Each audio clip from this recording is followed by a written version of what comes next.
Thank you guys, thank you so much.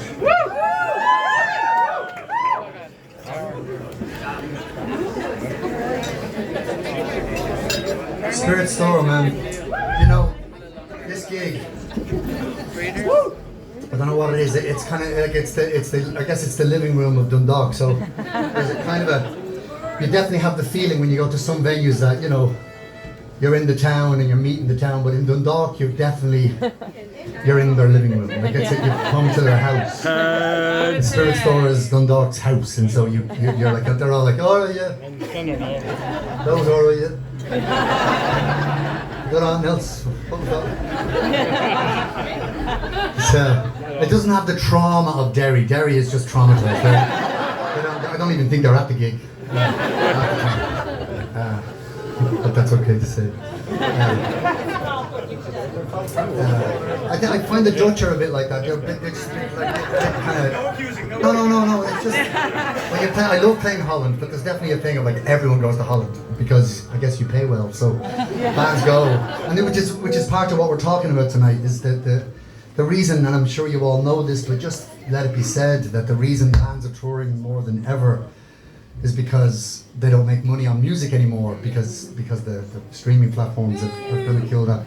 But absolutely boo. But I think we all know that, and so that's why there are a million bands playing all the time, and that's why people feel jaded. And there's a kind of a live gig thing, but just know that when you don't play that often. We don't.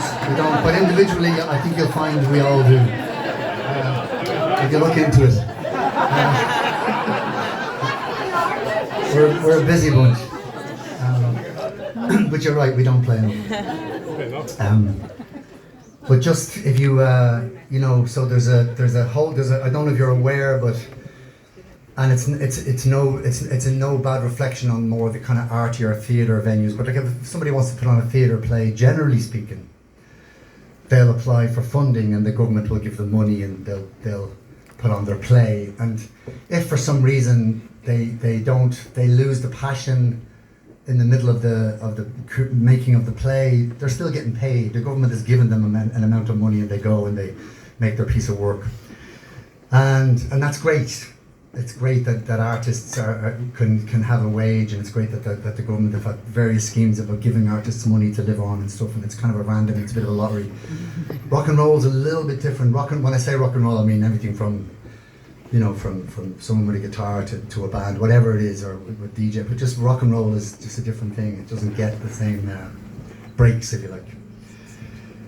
And neither do the venues, and so the arts thing, like the theatres and then the concert halls, they get funding and they spend their funding on, so they'll invite, I don't know, Rufus Wainwright to come and sing about what he had for breakfast, and they'll pay him a bunch of money and they'll come, and that's great. Rufus is a great artist. I'm not just nothing I'm saying here I want to in any way reflect on my personal feelings about any music or things, but just when you come to a venue like this, like I said earlier, these guys are actively choosing an artist who's going to lose money. They're going to end up paying to have this artist in the venue, but they do it because they see the bigger picture and they see, as Mark said earlier, we want that girl, we want that guy, we want that band in Dundalk. We want to bring them to Dundalk.